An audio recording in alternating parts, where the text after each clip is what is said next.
Bismillahirrahmanirrahim. Assalamualaikum warahmatullahi wabarakatuh.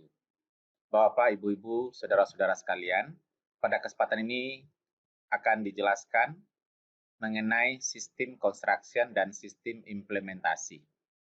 Ini merupakan dua tahap terakhir di dalam IS development, ya, sistem construction dan sistem implementasi. Setelah kita buat rancangan secara fisik, dilanjutkan dengan sistem construction dan sistem implementasi yang kita jelaskan di chapter 19. Pertama kita lihat apa beda antara sistem construction dengan sistem implementasi. Sistem construction, kegiatannya mencakup pembangunan sistem, instalasi sistem, dan pengujian dari komponen-komponen sistem. Jadi yang kita install, yang kita tes, itu adalah komponen-komponen sistem. Setelah kita uji, dan kalau semuanya sudah running well, tidak ada lagi error, tidak ada lagi bug, maka sistem tersebut siap untuk kita implementasikan, di mana kegiatan pada sistem implementation ini adalah instalasi sistem secara keseluruhan, kemudian menggunakan sistem tersebut untuk mendukung kegiatan operasi day to day. Nah, seperti yang saya jelaskan tadi, chapter ini membahas dua chapter terakhir, ya, yaitu construction and testing, kemudian installation and delivery.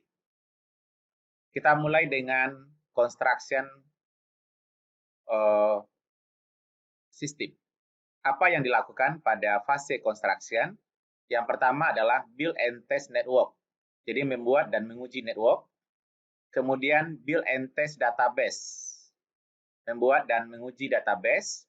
Kemudian kalau seandainya software itu kita beli atau kita sewa, install dan test new software. Install dan test new software. Tapi kalau sistem tersebut dibuat oleh tim kita, maka write and test new program. Jadi inilah kegiatan-kegiatan yang dilakukan pada fase construction. Ya.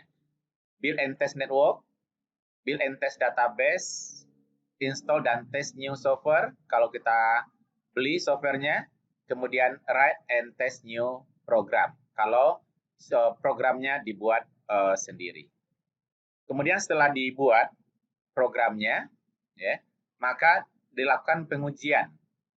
Pengujian dapat dilakukan secara stub test, unit atau program test, atau sistem test.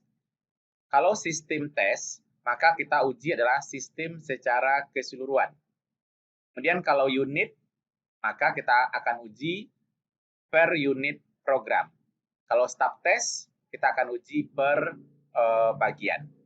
Misal, kita punya sistem informasi A. Sistem informasi A mempunyai 5 modul. Modul A1, A2, A3, sampai A5. Kemudian A1 juga dia mempunyai A11 sampai dengan A13. Nah, maka kalau yang kita lakukan adalah stub test, maka yang kita uji adalah A11, A12, A13. Kemudian kalau unit atau program test, maka yang kita uji adalah A1, A2, sampai dengan A5. Sementara kalau sistem tes yang kita uji adalah sistem A secara keseluruhan.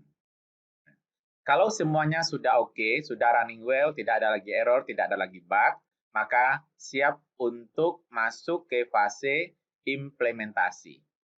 Apa saja kegiatan-kegiatan yang dilakukan pada tahap implementasi? Pertama adalah melakukan pengujian sistem secara keseluruhan, conduct system test. Kemudian yang kedua adalah prepare conversion plan, membuat rencana-rencana untuk perubahan dari sistem lama ke sistem baru. Kemudian install database.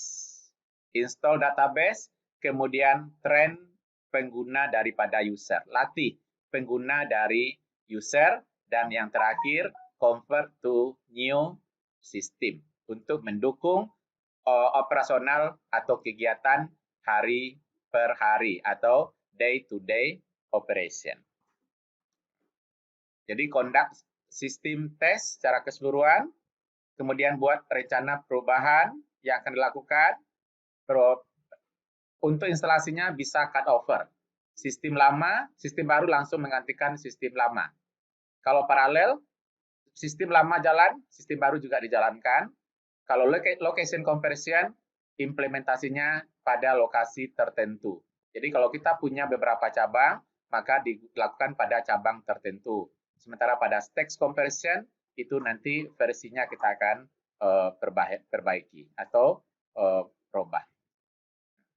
Jadi inilah kegiatan yang kita lakukan pada sistem construction dan sistem implementasi. Baik Bapak Ibu, demikian penjelasan mengenai dua fase terakhir, yaitu construction and testing dan juga sistem implementasi.